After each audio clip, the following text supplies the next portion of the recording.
question. What show on Black Country Extra is dedicated to music that is unique, without frontiers, not bothered by fashion, media, fame or pandering to anything, and features local quality talent? Answer, easy, Outside the Box! The first Thursday of each month from 6 till 8 p.m. and available thereafter on demand. Presented by Dave Knock. Hello there, my name is indeed Dave Knock, and for this evening's show, my special guest is Chris Long. Chris lives in... hello, Chris, by the way. Hello. Yeah. Nice to be here. Nice to meet you too. So Chris lives in Pershore at the moment. He is a piano virtuoso, a composer. He's an experimenter. He's worked with Robert Fripp. He's played with Damon Albarn's Gorillaz and has worked with Yoko Ono and Basement Jaxx. That's some serious name dropping there. He's an educator, and he now runs monthly Pianoscapes, which are beautiful piano concerts that he does in his hometown of Pershore in the church hall there. He also runs a choir called Vocal High with his wife Paula, and occasionally plays with Improvising Wizards Taverners Teapot. And in fact, the next time we're all playing together is this Sunday, the 10th of May, at Claptrap in Stourbridge, and we're on at the first slot from 8 p.m. till 8:30. So there you go. Hello, Chris. Hello. So I suppose let's start at the beginning then, Chris. What got you interested in music? Well, there's a thing. I'm one of three. I've got two older siblings, and it's my older brother who I hold mostly responsible for getting me into the stuff that I got into. Although somebody has to. Yeah, there's got to be someone. My dad as well played a role, because when we were very small, he'd always serenade us at bedtime with his guitar, and he was a keen amateur musician. What did he play? He played guitar, right? Guitar and piano. Actually, right, he dabbled with piano as well. Yeah. He played the Fool a great deal as well. Yeah. But there was always music around. My brother is 4 years older than me, so when he hit secondary school and started borrowing records off his mates, I was still at primary school, so I was getting fed all manner of rock, blues, folk. And this would be when? What year would this be? This was about 1978, I suppose. Ah, right. Okay. Oh, when it was all happening then, yeah. Yeah, 78. 78, 79. And for his 12th birthday, he asked for Emerson, Lake and Palmer's first album. And I didn't know anything about what this was really, but I ended up listening to this and was completely captivated by the range of sounds within it. It's an amazing album, just in terms of its sonic palette. Side one has got gritty Hammond organ and distorted bass and bass through a wah pedal. And a huge improvised piece in the middle of side one called Take a Pebble, which has got piano ostinato, sort of, it's a jazz thing that goes in all sorts of directions. And then side two, you've got a big extended piece by Keith Emerson at the start of the side, which starts with sort of very dissonant to my young ears at that time, dissonant or church organ playing, and then it goes into this rhapsodic piano thing. So it was a real feast of sound, and I was very inspired by this piece of music. And it was based upon the Greek notion of the three fates, Clotho, Lachesis, and Atropos. Yeah. And they are? They are. Well, one of them spins the thread, one of them unwinds it or something, and then the other one cuts the thread at the end of your life, where they decide when it's all over for you. Yeah, right. And the game is up. Yeah. So yeah, being the youngest, I was on my own a lot, I suppose. Don't know why that was, but I would spend a lot of time in my room listening to this record and imagining how you could make music like this, and what it might be like to be someone who could play this kind of music. Yeah. So it really sparked the idea of what is music, and is this something that I can engage with and be involved in. I know exactly what you mean. I think all of us who took music serious all our life, when we first hear it, we just think, how do they do that? Yeah. And then the next question is, I want to do that. Yeah. Yeah. Well, shall we hear how they do it then? Let's do it. Yeah. So this is the first two of the Fates. Right, We haven't so- got time to play all three, but No. So this is Emerson, Lake and Palmer off there. What was there? Was it just eponymous? eponymously Yeah, titled. okay. So this is the Three Fates off Emerson, Lake and Palmer's first album. Here we go.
Absolutely gorgeous playing there. Sometimes you forget how good Keith Emerson actually was. So, Chris, my guest is Chris Long. You were 8 when you heard that, which, like these things do in our life, they change our lives forever when you're a musician. So, what happened after that? Well, I guess I must have started dabbling on the family piano. All three of us, me and my sister and brother, we all had piano lessons. My parents wanted us all to have piano lessons. So I didn't start piano until a couple of years later, but I was dabbling around under the inspiration of this music. And then soaking up all the other records in my brother's collection, I suppose. And then at some point further down the line, we found ourselves in the market in Worcester, Angel Place. There used to be a big indoor market, the record stall there. And I think I'd heard a bit of King Crimson. I'd heard In the Court of the Crimson King by this point, which is quite accessible compared to what I was about to be exposed to. We went into this market stall, this record shop, and saw the cover of the album Lark's Tongues in Aspic. Right. This beautiful design on the front, and lovely font, the writing on the back. I thought, oh, King Crimson, we know about King Crimson, let's have a listen to this. So as they did in those days, the guy put the record on the turntable to play us a bit of the record. But our impressionable young ears didn't know what we were in for, and it was quite an onslaught of weird stuff, which we didn't know what to make of this at all. I thought, and we were worried about parting with our pocket money on this thing. We didn't know what. So we said to the guy, okay, I don't think this is for us, and we walked away and we went away and we thought about it, and they thought, no, this is for us because this is what we want to know about. So we came back to the record shop. And the guy said, oh, somebody's bought it now. You can't have it. I think he'd tucked it away somewhere because it was, I think it was an original with the original inner sleeve lyric sheet and all the rest of it. Anyway, we caught up with that record later by other means. And it's quite an album. If you don't know it, then you got to hear it. Yeah, no, I don't know just thoroughly as I should do. It's very good. It's very good, and it's sort of it's referenced now, I suppose, by lots of math rock bands and bands like Tool, I believe. Right. I don't know the music, but there's a lot of sort of numbers in the album in terms of time signatures and a lot of metal guitar type sounds. But it's all improvisation. This was an incarnation of King Crimson, which really took improvisation to a level that hadn't really been seen in a rock context before, I think. And the track that we heard in the marketplace that time was the first track on the album, which is called Lark's Tongues in Aspic Part 1, which goes through several movements, as one might expect. We don't have time to listen to the whole thing, but you'll hear a bit of it. It starts out with a sort of an extended thumb piano introduction by Jamie Muir, who was a percussionist who the band had come across, who really, I think, was a massive influence on Bill Bruford, who was playing with them at this time, in terms of opening up his idea of what could be a percussion instrument and how you could improvise within this kind of context. So, opened a lot of doors, this one did. King Crimson were actually prog rock, weren't they? They kind of helped to define it as a genre, I think. They really did progress. Although Robin Fripp would probably hate me for saying that, because I don't know if they consider themselves to be, they don't necessarily want to be that band. But and it's interesting you should say a band like Tool nowadays sounds like them, because, of course, the drummer from Tool is now playing with Beat, isn't he? Who's with Steve Vai and Adrian Belew and Tony Levin on this, on this King Crimson, kind of playing all their 80s stuff. So it does make sense. Yes. He'd be one of the few drummers that can actually handle all the time changes. Anyway, so let's have a listen to the track then. So this is King Crimson from Lark's Tongue in Aspic Part 1.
Brilliant, brilliant, absolutely. King Crimson, and getting a bit raucous there towards the end, which is quite apt actually, because what happened just after that in the music scene was punk rock.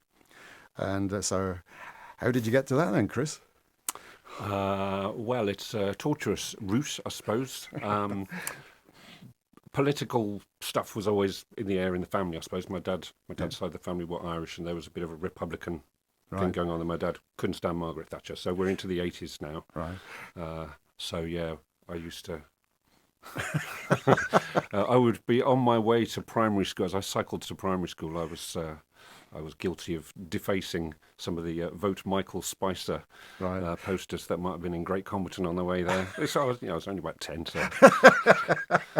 But there we go. So yeah, politics was in the air for sure. And again, under the influence of my lovely elder brother, I ended up going to the Stonehenge Free Festival in 1984, which was the last of the Stonehenge festivals before what's now referred to as the Battle of the Beanfield in 1985. That was an experience which, of course, changed everything for me again. Really expanded my mind and my understanding of things in many different ways. And out of that, I was already into bands like Hawkwind and Gong and those kind of psychedelic, I suppose, and drone-based rock music. And as I learnt more about the Stonehenge Festival, I learnt that there was a connection there to a guy called Penny Rambo, who was a writer and musician character. But it was by chance that all these things coalesced, really. There was a guy at school who lent me a Crass album, and I didn't know what this was again. It was quite a terrifying, very dangerous looking thing. It was this, their albums, the artwork on their albums is quite terrifying. These collages by G. Vulture, I think her name is, and all the literature and the pamphlets that go with it. It's really quite sort of scary stuff. But I was fascinated by it and drawn in. And again, most of the music I did find quite unlistenable, I have to say. But this one particular track really caught my ear, and it's in three sections really. And the first section is really angry, and it sort of identifies who the enemy is. You know, you've got the church, you've got who's the other one? I can't remember now. Well, certainly the last one is Margaret Thatcher, the Prime Minister. And then in the last section of the song, it goes on to sort of lay out a kind of pacifist's set of instructions of how to live your life outside the system and how to reject conformity and how to just be yourself, isn't it? Exactly. Yeah, I mean, it's quite a spiritual message in a way, really. It's all wrapped up in violence, though, violent music, I should say. But it's quite a spiritual message in a way, really. Just be yourself, you know. Try not to be kind of affected too much by things going on around you, and just discover who you are and just be yourself. That's what I got from it as well. Yeah, great. I mean, there's a couple of bands from that time that I liked as well. One of them was Public Image Limited, who were also a bit dangerous. Yeah, and still are. And the other band that I really liked at the time was Alternative TV, which was led by a bloke called Mark Perry, I think his name was. And you've said that you listen to a band called Here and Now. Here and Now band. Because Alternative TV made an album with Here and Now called What You See Is What You Are, which was all about that message. It's a great album, and it was on Deptford Fun City Records, and it said don't pay more than 99 pence for this album, and it was a combination of kind of hippie ethos and punk ethos all coming together, you know, to do just what we were talking about with Crass, you know, just kind of ignore what's going on and just learn how to be yourself, kind of thing, and have the courage to do that, you know, which how old was I then? I'd be about 16, 17, which meant a lot to me, really, you know, and spiritually, really. So it was very strange. Anyway, so here is Crass and Big A, Little A.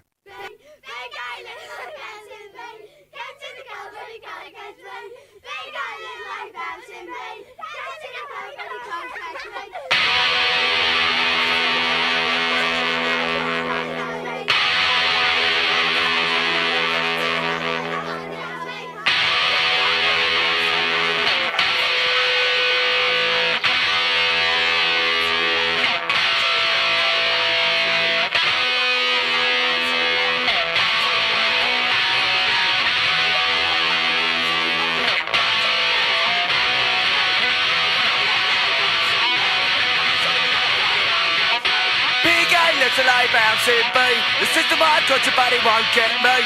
1, 2, 3, 4. Stand in control, like you're gonna let them get you. Gonna be a prisoner of band stage set you. Say you wanna be a summer, gonna be no let you. Have to get you, get you, get you, get you, get you, get you. Hello, hello, hello, this is the Lord God, can you hear?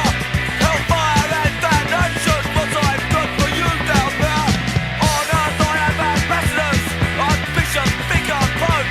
We'll find you with morality, you best abandon any hope. We're telling you, you better pray, 'cause you were born in sin. Right from the start, we'll build a cell, and then we'll lock you in. We're sitting holy judgment, condemning those that stray. We offer our forgiveness, but first we'll make you pay. And take control, now you're gonna let them get you. Gonna be a prisoner of bad they set you. Say you wanna be a summer, gonna be no let you. They're out to get you, get you, get you, get you, get you, get you.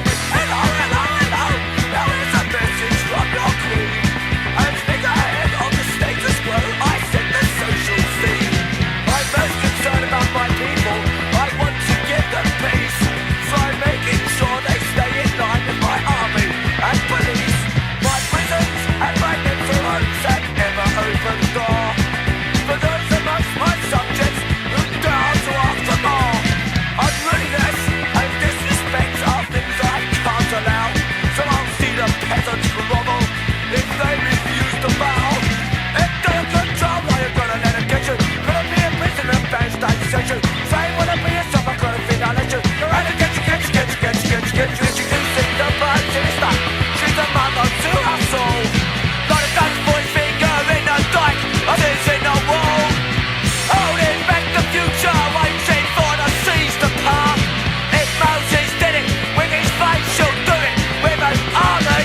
Urban on a fair crisis, a certain to be there. Going national heritage, no matter what or where. Palace for king and queen, smash for the rich, protection for the wealthy, defense of privilege. They've learned the ropes tonight, engaged in civil war, fighting for the ruling class. Their battle is not poor, so I just not in this island of mine. Great being for job, you bear them behind. Ran every other corner, standing, see when I let fall. God of the future, in with the law. It's days to remind that it doesn't matter what you do. If I'm a sicker, so I dare be 3 yards on you. You've got to have for me, and I'm a straight school. They've got to name a number, it's just 'cause they're real. You've got to look for methods to undermine on bound. It's time to change the cycle, the future must be ours.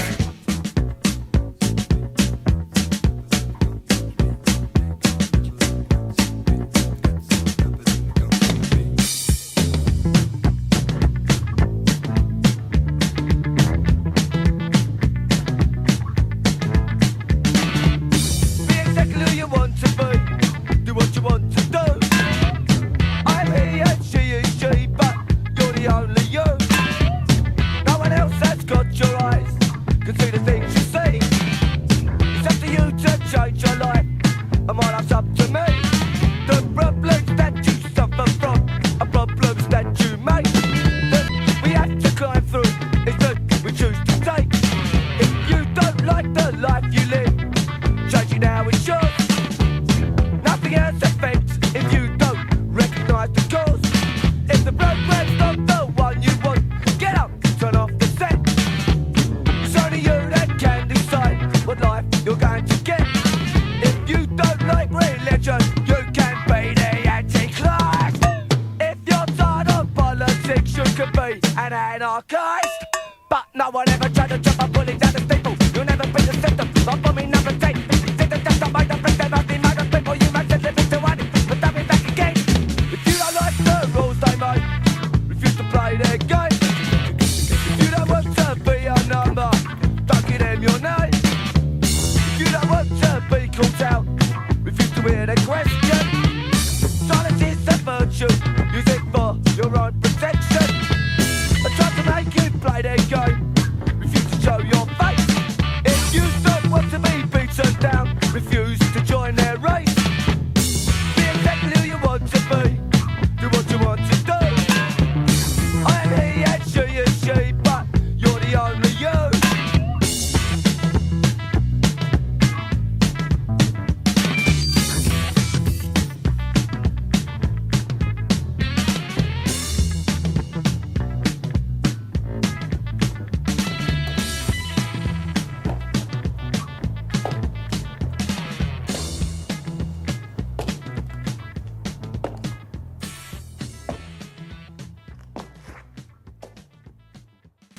And there's Crass with big A and little a.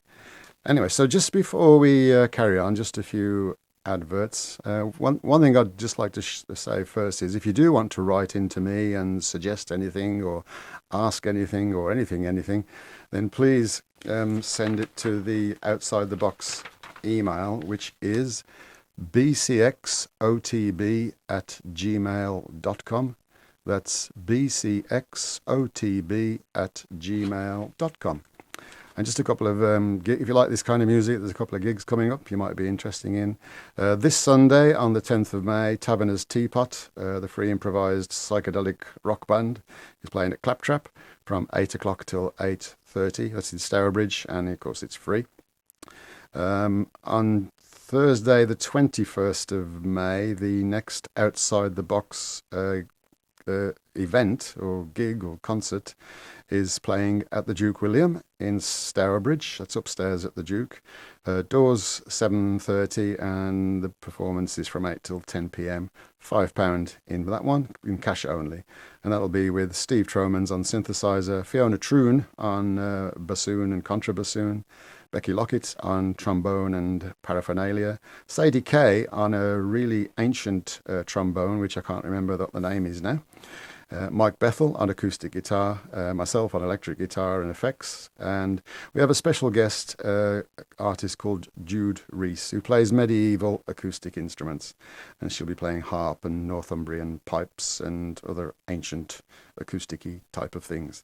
So that bodes to be a good night. Also, Chris Long, my guest, he has one of his pianoscapes on Sunday the 17th of May. So just want to say a little bit about that. Chris, if there's anything you can say at the moment. Well, the program is still in development. It's cooking, as you might say, but there will be lashings of improvisation, maybe a few electronic moments here or there, and some eclectic repertoire. Lovely. And what time does that start and where? That starts at 2:30 at St Andrew's Centre in Pershore. Right, and you have a website you want to mention? Yes, yeah. Everything can be learnt from going to www.chrislongmusic, all one word, .co.uk. I hope I've got that right. Yeah. Can you just say it again? chrislongmusic.co.uk. Okay, that sounds right. Okay, so we've just gone through the punk era with a bit of Crass, and but now in Chris's life things took a jazzy kind of turn. So can you tell us about that? Yeah, when I went to, well, I suppose when I did my A-levels, and I was intending to drop out completely. I was going to go and join the convoy. That was my plan. Again, my brother steps in, bless him, and he persuaded me to get a degree and go off and study something. What are you going to study? Well, the only thing I was interested in studying, of course, was music. To get to a music college, I had to get an A-level music. So I did an extra year. I came to Bromsgrove College, where I met my first couple of jazzy mates, really. And one of them was Mr. Bruce Coates, who I believe you know well, Dave. Reasonably, yes. Yeah. Bruce lent me an album by Keith Tippett. Now, I knew Keith Tippett's music from his playing on King Crimson. And all these sort of threads were starting to tie up a bit, because Jamie Muir, who'd been on Lark's Tongues in Aspic, he was also working with Derek Bailey, who was an improvising guitarist, as you know, with the Music Improvisation Company, or Company as they were known. So there was this sort of free improv scene that I was learning about.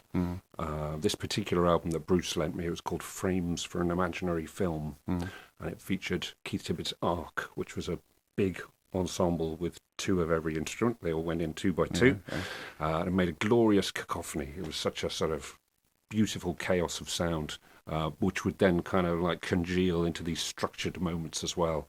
This was a double album, sort of, don't know, free improv symphony kind of thing. So I was finding out about John Cage as well. So I was learning about compositional ways of composing that had fixed structures and then improvisation around that. And this album was a very good example of that. And the bit that we're going to hear is from the beginning of side 3, and it's a really beautiful.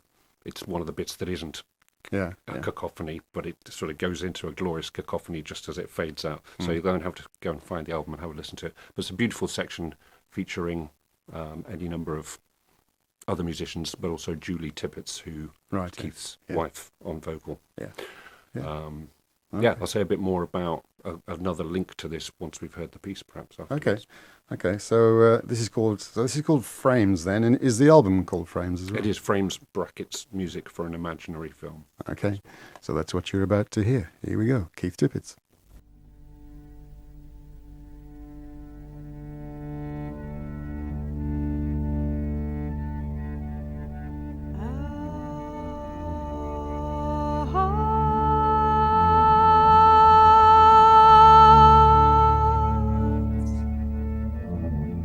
Are heavy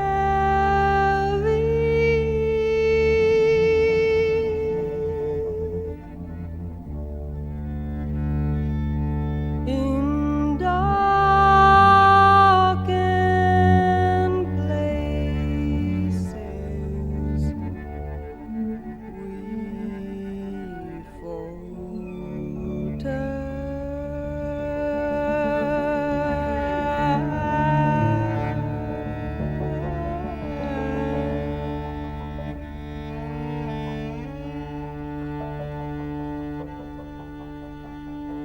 We sing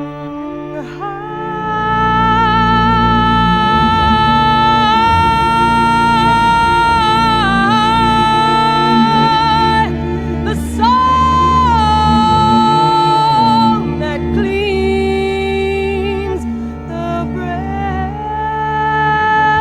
that purifies.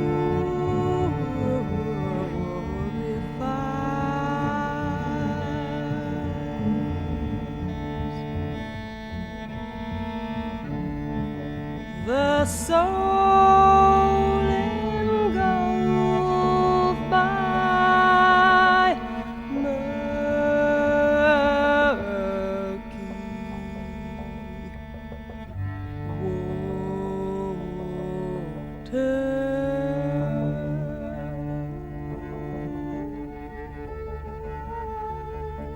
waters.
back to the Outside the Box show, and that was a beautiful piece of music by Keith Tippett. And I think Chris wants to say a little bit more about that. Yeah, just the sort of synchronicity around that is that I had an email just the other day from my good friend Hilary Jeffrey, who is a experimental trombonist living in Berlin, and he was the other jazzer that I knew at Bromsgrove along with Bruce. And Hilary has been working with Keith Tippett over the years, and Keith passed away a couple of years ago now. But Hilary was tasked with wrapping up some of his unfinished musical projects, and there's an album that Hilary completed last year in Bristol. I think Paul Dunmore might have been involved, and Julie Tippett was involved in that as well. Just the other day I heard from Hilary that the album is now being released, and it's on Bandcamp, I think. It's called Green Prism. So if you want to hear some of Keith's latest music, or the last music that Keith was involved with, then Green Prism on Bandcamp. Oh, brilliant. Great. Okay. So we've got through, so we just heard that you got into composition and writing both kind of set composition pieces and more open improvisational composition pieces. And so what happens next in the story of Chris Long? After When I went down to the big city, moved away from the sticks, down to London, within the first few weeks of being on this music degree course, our tutor said, right, meet us at the Royal Festival Hall for a concert on Friday night. We're all going to gather there and listen to this music. I had no idea where I was going to, and when this piece of music was performed, I was nailed to my chair. Again, it was a life-changing moment. I've never heard anything quite like it, really.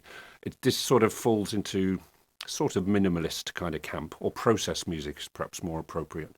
And I'd heard bits of music by Philip Glass and Steve Reich, and out of that as well, sort of Terry Riley stuff. What do you mean by process music? That's a bit of a new music. one. So systems, it's sometimes called systems music, where there's a pattern that is established within the music, and then the music sort of unfolds according to those rules, really. So it's the opposite of improvisation in a way, really.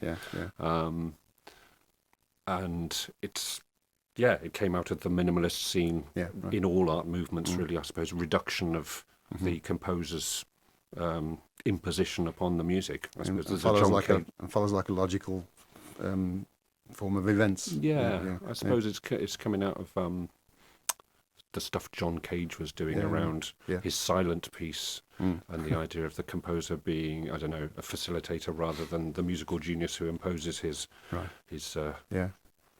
amazingness on the music. You know, it's more about the music, I suppose. This piece of music is it's about 20 minutes long in its entirety. It's in two movements, and the second movement in particular is beautiful piece of music, and it's all based on an A minor scale. So the music, it's a string orchestra with two solo violins, and the string orchestra are just moving up and down this A minor scale in different tempos, so they're all moving slightly differently, so it creates a polyphonic kind of texture. And then you've got one of the soloists doing a very slow up and down scale over the top, while the other one does kind of broken chords or arpeggios around it. And it starts with just a small section, and then as the piece progresses, the range of the scale starts to expand and get longer and longer. And it's like a piece of gamelan music as well, which is sort of percussion music from Indonesia, in that it's sort of in sections which are punctuated by the sounds of a prepared piano. So that's another thing. But it's a combination of all these things. It's just a scale. And yet the simplest elements produce real beauty. Yeah, okay. And it certainly is. Okay, well, let's have a listen to that then. So this is Arvo Part and Tabulo Rasa Part 2.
Absolutely beautiful. Arvo Part and Tabula Rasa, is it? Yes. About right? Okay. Clean slate. Right. It means what? A clean slate. when Clean. you're beginning, right, yeah. Okay.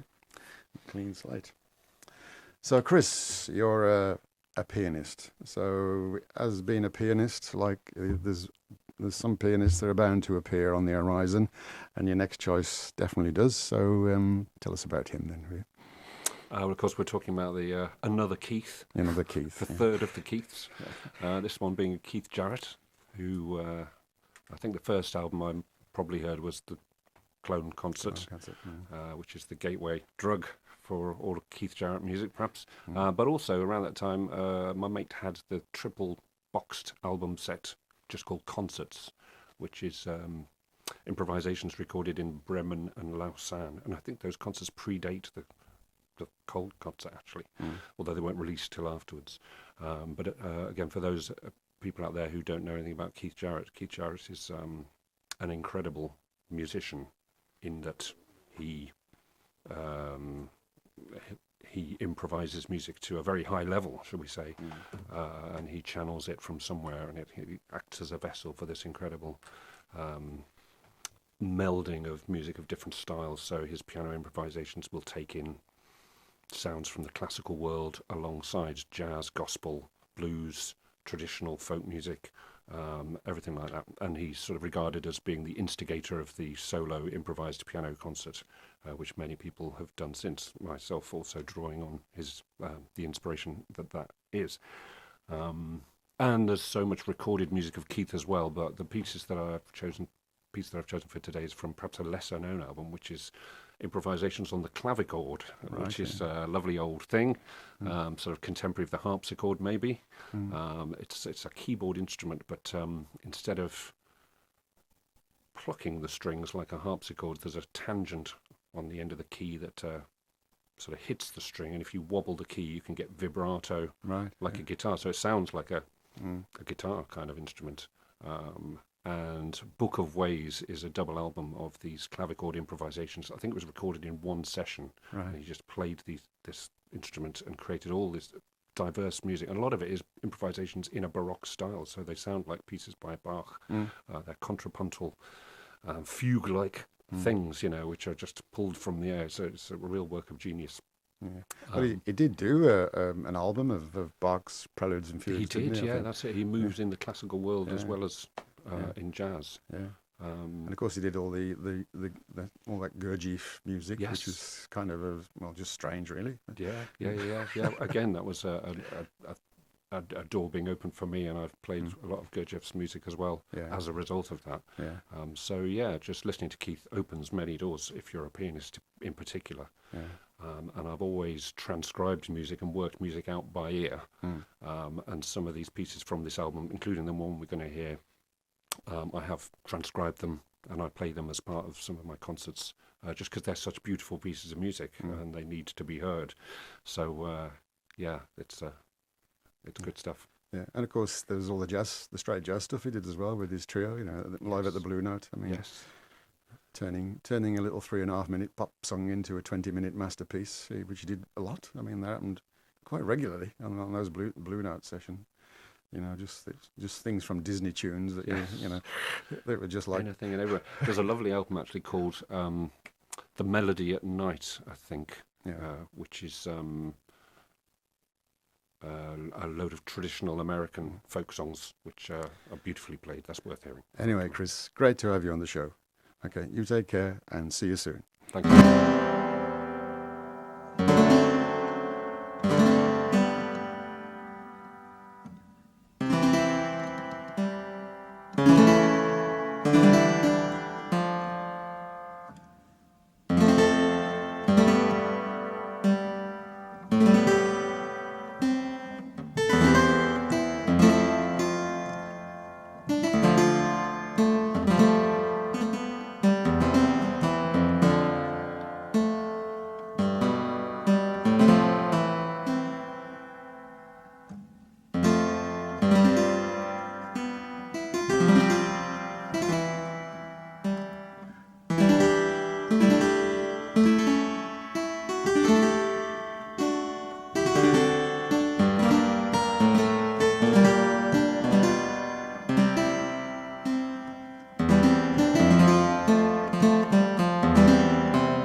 Live from the Black Country.